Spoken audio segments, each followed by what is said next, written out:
Hi, my name is Mattia Murray, and welcome to The Longer Road. You are on the longer road if you have multiple intersectional identities that are often marginalized. You've had to work harder to get to the starting line, and you might feel behind.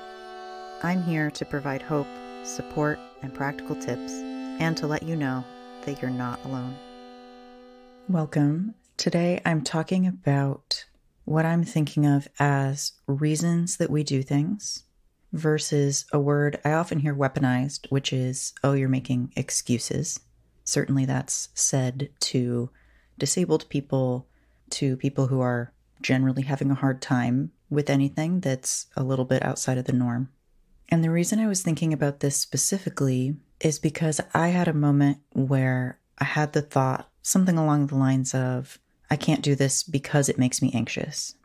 And my brain immediately offered me a reframe of that, which is, I don't want to do it because it makes me anxious, which is very different. And then what I mean by reality in the title is simply that reality is more complex, more interconnected, and in many ways just more complicated than we can see. So one of the ways that our brains simplify that for us to make us feel safer is by giving us a pretty direct cause and effect way of seeing the world. And while that's great for staying alive, and not saying we need to change that in particular, something I've been noticing as my own nervous system has been consistently safer is that I don't need the strong cause and effect as much for just pure safety reasons. Now it's more of a habit or something that feels good. It feels reassuring to me, I think, in a lot of ways.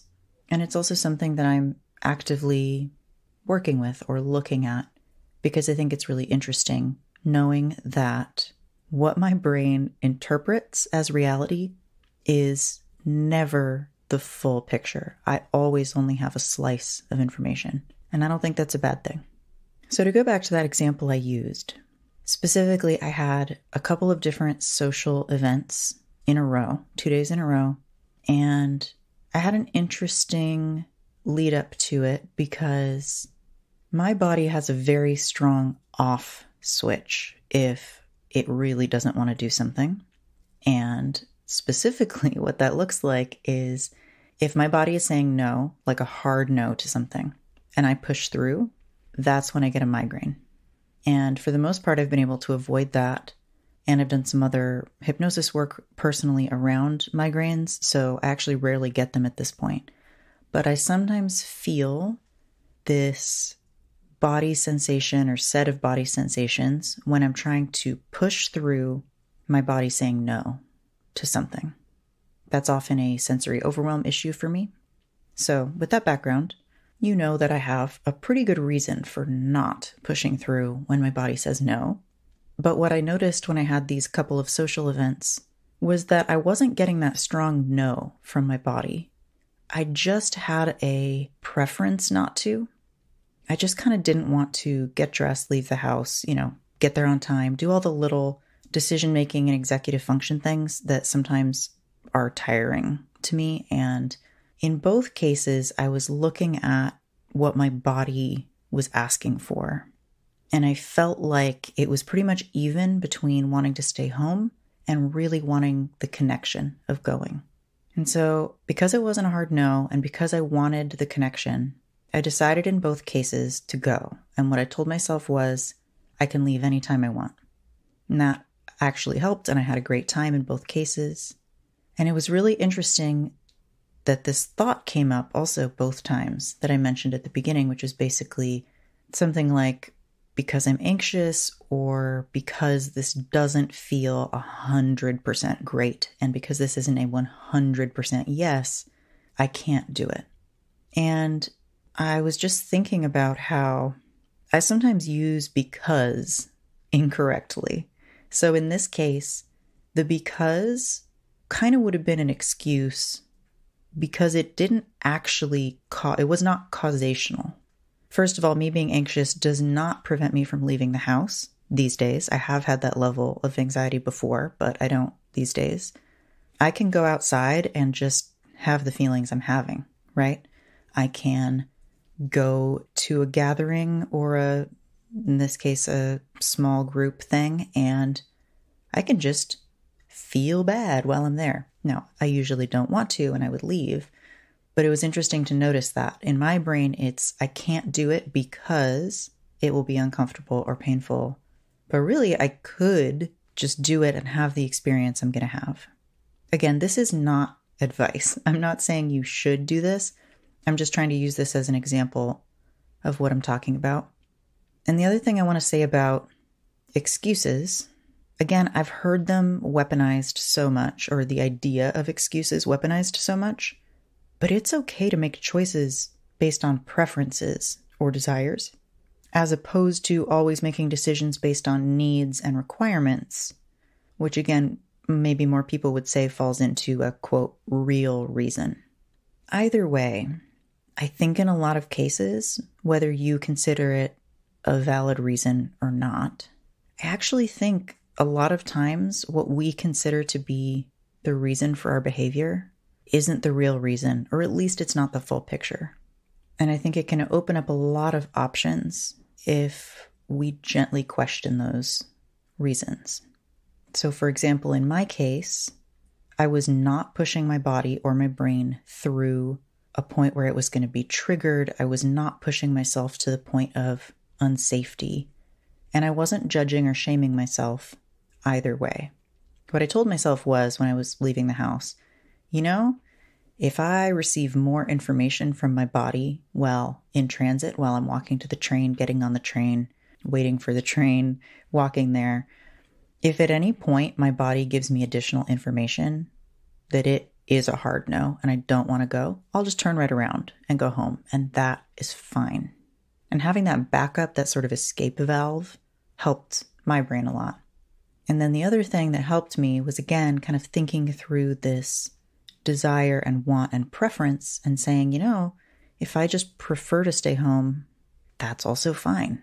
I don't need a big reason.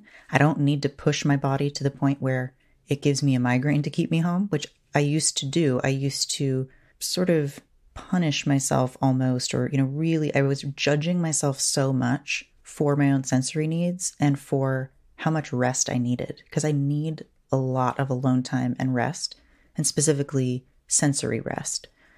So it doesn't have to be alone time, but I need this low sensory load to directly make up for the higher sensory things that I do. And I used to judge myself for that and try to make myself do things. And that's when my body would react and give me symptoms or louder and louder messages until I listened. Now I listen a lot earlier. And one more point I want to make about excuses, sort of indefensive excuses, is that I've been learning or relearning recently.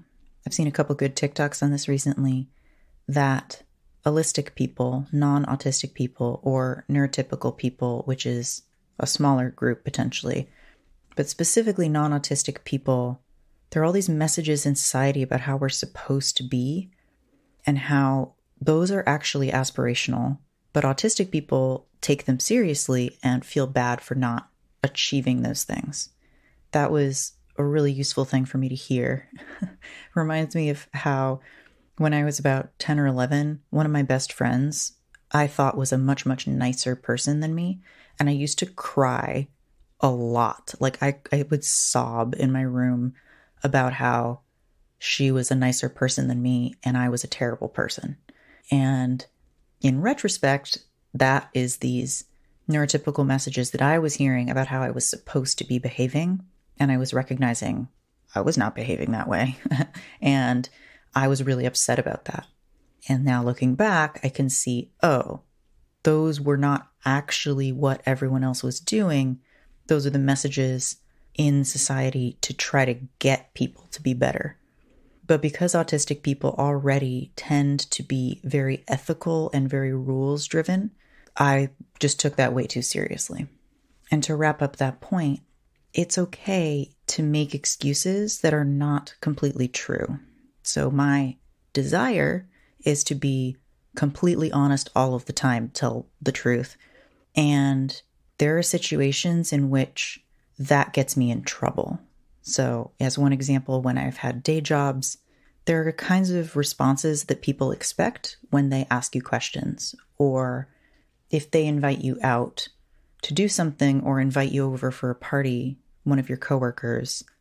I think it's a totally acceptable lie to give an excuse why you don't want to go versus just saying, no, I'm not busy, I just don't want to, right? Which is honest, probably in a lot of cases.